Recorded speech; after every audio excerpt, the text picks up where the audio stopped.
Assalamualaikum warahmatullahi wabarakatuh. Perkenalkan, nama saya Handi Hadian dengan NPM 201000049. Saya dari kelas A Fakultas Hukum Universitas Pasundan. Di sini saya akan menjelaskan mengenai perjanjian jual beli tanah.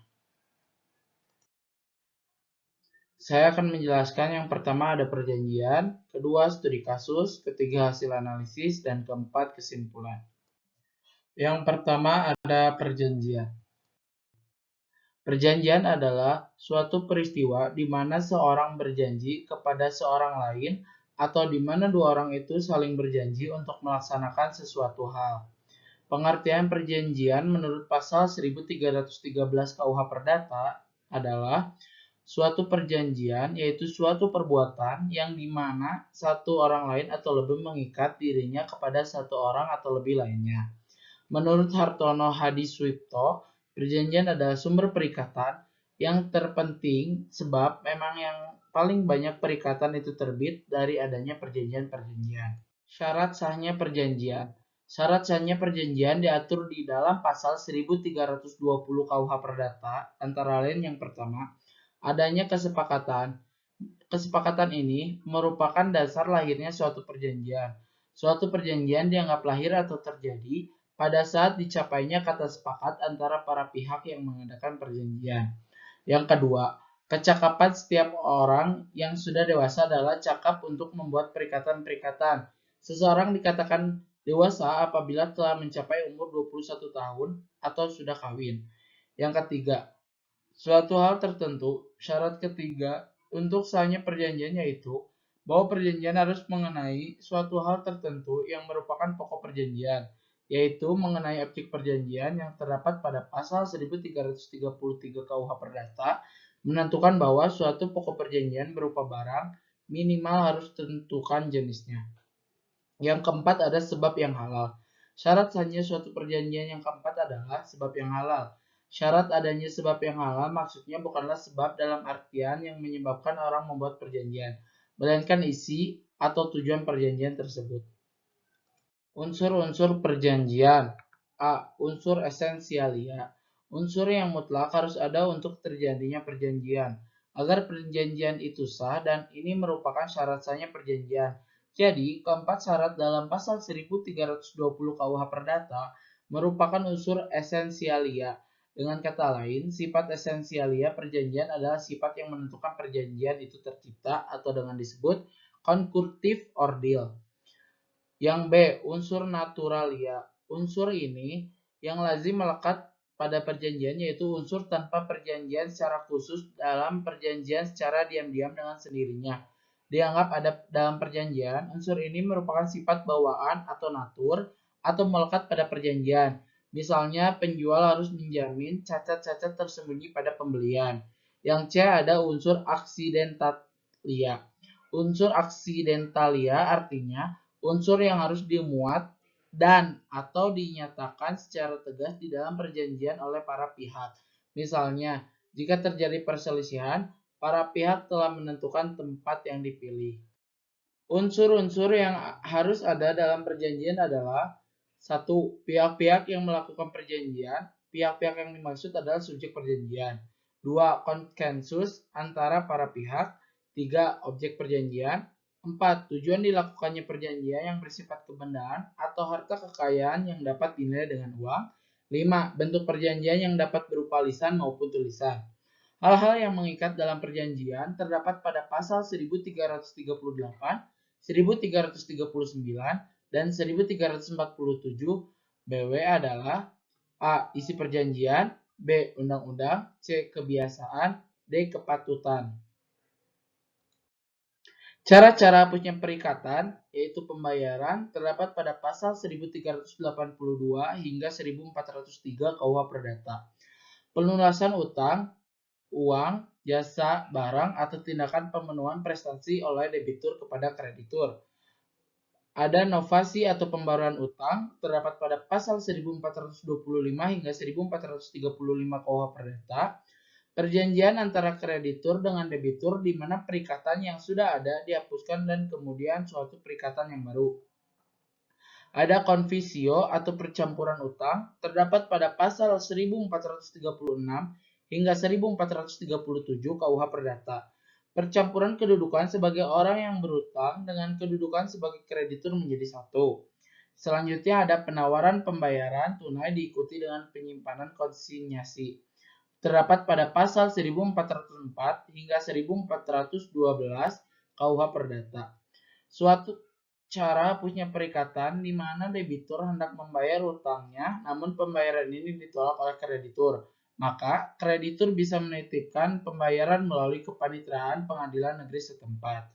Ada penjumpaan utang atau kompensasi terdapat pada pasal 1425 hingga 1435 KUH Perdata. Penghapusan utang masing-masing dengan jalan saling memperhitungkan utang yang sudah ada dapat ditagih secara timbal balik antara debitur dan kreditur. Kebatalan dan pembatalan perjanjian terdapat pada pasal 1446 hingga 1456 KUH Perdata. Dimaksud batalnya demi hukum di dalam pasal 1446 KUH Perdata adalah dapat dibatalkan. Selanjutnya, lewatnya waktu atau daluarsa terdapat pada pasal 1946 hingga 1993 dalam bab 7 dan bab 4 KUH Perdata. Menurut pasal 1946 KUH Perdata, daluarsa adalah suatu alat untuk memperoleh sesuatu atau untuk dibebaskan dari suatu perikatan dengan lewatnya suatu waktu tertentu dan atas syarat-syarat yang ditentukan oleh undang-undang. Kebebasan utang terdapat pada pasal 1438 hingga 1443 KUH Perdata. Pernyataan sepihak dari kreditur kepada debitur bahwa debitur dibebaskan dari utang-utangnya. Ada musnahnya barang terutang terdapat pada pasal 1444 hingga 1445 KUH Perdata. Perikatan hapus dengan musnahnya atau hilangnya barang tertentu yang menjadi prestasi yang diwajibkan kepada debitur untuk menyatakan kepada kreditur. Musnahnya barang yang terutang ini digantungkan pada dua syarat. Yang pertama, musnahnya barang tersebut bukan karena kelalaian debitur. Yang kedua, debitur belum lalai menyerahkan kepada kreditur. Berlakunya syarat batal terdapat pada pasal 1265 KUH Perdata. Syarat-syarat yang bila dipenuhi akan menghapuskan perjanjian dan membawa segala sesuatu pada keadaan semula, yaitu seolah-olah tidak ada suatu perjanjian. Selanjutnya yang kedua ada studi kasus. Kasus posisi bahwa antara pelawan dan terlawan satu telah sepakat untuk melaksanakan jual beli berupa tanah dan bangunan berupa kontrakan permanen sesuai dengan sertifikat hak milik nomor 2818 atas nama Raden Ahmad Santoso Kusumo, yaitu terlawan 1, terletak di Desa Makar Mukti, Kecamatan Cikarang Utara, Kabupaten Bekasi, tertanggal 30 Januari 2011, dan pelawan adalah pihak selaku pembeli. Bahwa kemudian tanah dan bangunan Aquo tersebut telah dibayar lunas oleh pelawan melalui terlawan 2 yang merupakan karyawan atau orang suruhan dari terlawan 1 dengan harga penjualan adalah sebesar 1.850 juta rupiah tertanggal 30 Januari 2011 tersebut, sehingga otomatis penguasaan fisik atas tanah dan bangunan Aquo ada di bawah penguasaan sepenuhnya pelawan sampai dengan saat ini. Bahwa sejak awal transaksi berlangsung, pelawan sudah menanyakan sertifikat hak milik atas tanah dan bangunan Aquo tersebut kepada terlawan 1 dan termasuk juga ke terlawan 2. Akan tetapi sampai saat ini, terlawan 1 selalu senantiasa memberikan alasan bermacam-macam, meski agar khawatir bagi pelawan, namun dikarenakan atas tanah dan bangunan Aquo sudah berada dalam penguasaan fisik sepenuhnya oleh pelawan, hal ini tidak terlalu menjadi sebuah kekhawatiran yang berlebihan. Bahwa akan tetapi pelawan sangat dikejutkan terhadap berita yang diperoleh dari Pengadilan Negeri Bekasi sebagaimana dokumen berupa penetapan sita jaminan nomor 11-2016-PDT.G/416-2016-PM Bekasi tertanggal 14 Desember 2016 atas tanah dan bangunan Aquo yang jelas-jelas berdasarkan faktanya telah menjadi milik pelawan sepenuhnya, bahwa pelawan sangat bingung atas tindakan konyol dari terlawan 1 dan terlawan 2. Jelas sekali konspirasi akal-akalan para terlawan tersebut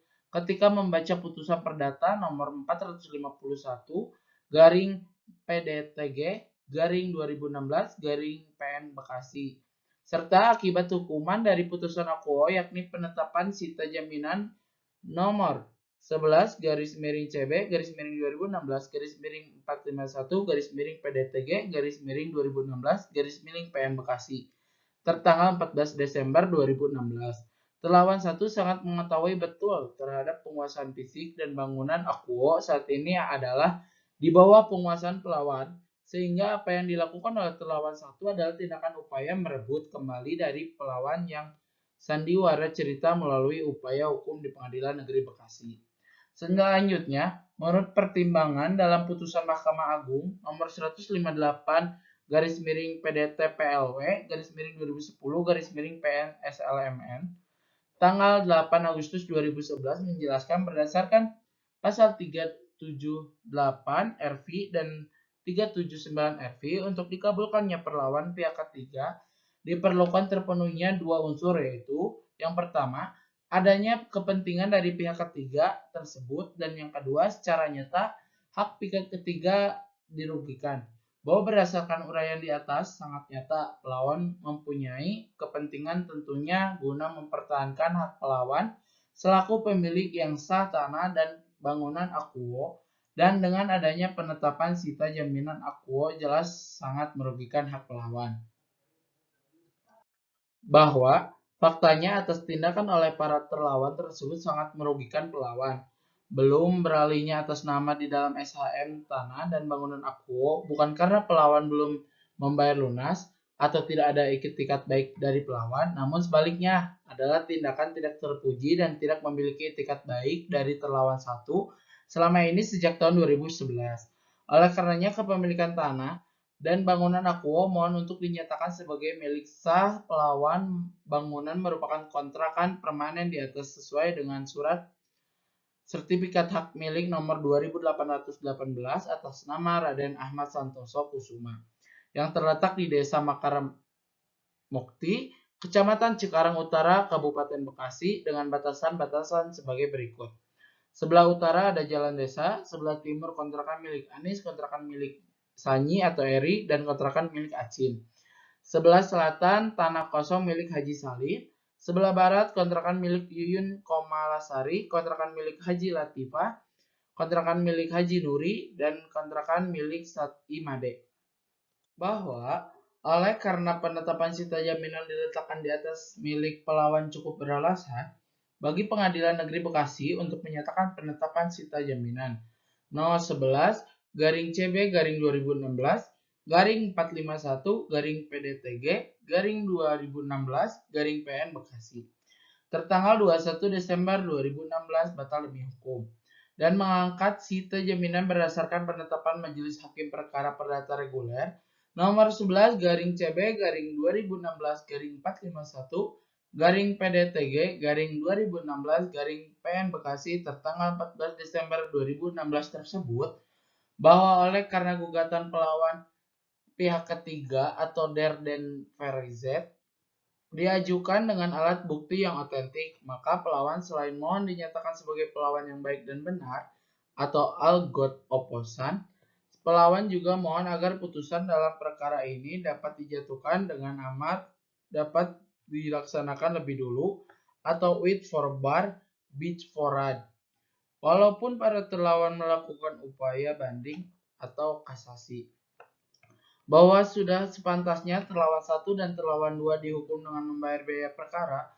Oleh karenanya pelawan mohon Pengadilan Negeri Bekasi menghukum terlawan 1 dan terlawan 2 untuk secara tanggung renteng untuk membayar biaya perkara.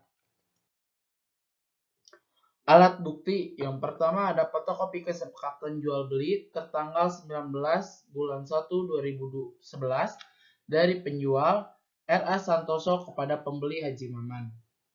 Yang kedua, fotokopi serah terima kontrakan tertanggal 7 Februari 2011 dari R.A. Santoso kepada Haji Maman. Yang ketiga, fotokopi slip aplikasi kiriman uang dari Bank BJB tanggal 13 Oktober 2011 dari Haji Maman kepada RA Santoso Kusuma Putra sebesar 100 juta. Yang keempat, fotokopi kwitansi tanda penerimaan uang dari Haji Maman kepada A Santoso sebesar 20 juta tertanggal 24 Januari 2011. Yang kelima, fotokopi kwitansi tertanda penerimaan uang dari Haji Maman kepada A Santoso sebesar 300 juta tertanggal 30 Januari 2011. Yang keenam, mutasi rekening Bank BJB cabang Cikarang nomor 002611HI-X1000 atas nama Haji Maman, buku tabungan Bank BJB rekening nomor 001963899710 atas nama Haji Maman. Yang kedelapan, fotokopi persetujuan penarikan sebagai jaminan fasilitas kredit dari Bank Bukopin nomor 2682-DIBA-3-2011 tertanggal 22 Maret 2011 yang ditujukan kepada PT Kamal Putra. Dasar hukum Pasal 1457 KUH Perdata. Di dalam KUH Perdata, jual beli adalah suatu persetujuan dengan mana pihak yang satu mengikatkan dirinya untuk menyerahkan suatu kebendaan dan pihak yang lain untuk membayar harga yang telah dijanjikan. Pasal 1458 KUH Perdata, jual beli itu dianggap telah terjadi antara dua belah pihak seketika setelahnya orang-orang ini mencapai kesepakatan tentang kebendaan tersebut dengan harganya, meskipun kebendaan itu belum diserahkan maupun harganya belum dibayar. Putusan pengadilan. 1. Mengabulkan permohonan perlawanan pelawan untuk sebagian. 2. Menyatakan pelawan sebagai pihak ketiga adalah tepat dan beralasan. 3. Menyatakan bahwa pelawan adalah pemilik yang sah atas tanah dan bangunan berdasarkan sertifikat hak milik nomor 2818 berupa sebidang tanah dengan luas 2.200 meter per kubik. Berikut bangunan merupakan kontrakan permanen di atasnya setempat dikenal dengan Desa Mekarmukti, Kecamatan Cikarang Utara, Kabupaten Bekasi, dengan batasan-batasan sebagai berikut. Sebelah utara Jalan Desa, sebelah timur kontrakan milik Anis, kontrakan milik Sanyi atau Eri, dan kontrakan milik Acin. Sebelah selatan tanah kosong milik Haji Salim. Sebelah barat kontrakan milik Yuyun Komalasari, kontrakan milik Haji Latita, kontrakan milik Haji Nuri, dan kontrakan milik Imade. Yang keempat, menyatakan bahwa penetapan sita jaminan nomor 11 garing CB garing 2016 garing 451 garing PDTG garing 2016 garing PN Bekasi tertanggal 14 Desember 2016 batal demi hukum dikarenakan tidak berdasarkan atas ketentuan hukum yang benar. Nomor 5, memerintahkan untuk mengangkat sita jaminan atas penetapan sita jaminan nomor 11 garis miring CB garis miring 2016 garis miring 451 garis miring PDTG garis miring 2016 garis miring PN Bekasi tertanggal 14 Desember 2016.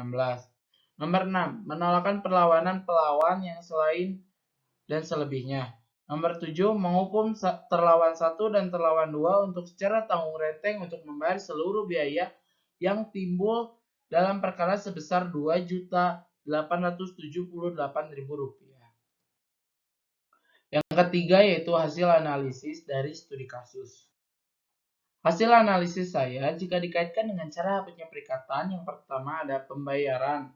Terdapat pada pasal 1382 hingga 1403 KUH Perdata, yang artinya pelunasan utang, uang jasa barang, atau tindakan pemenuhan potensi oleh debitur kepada kreditur.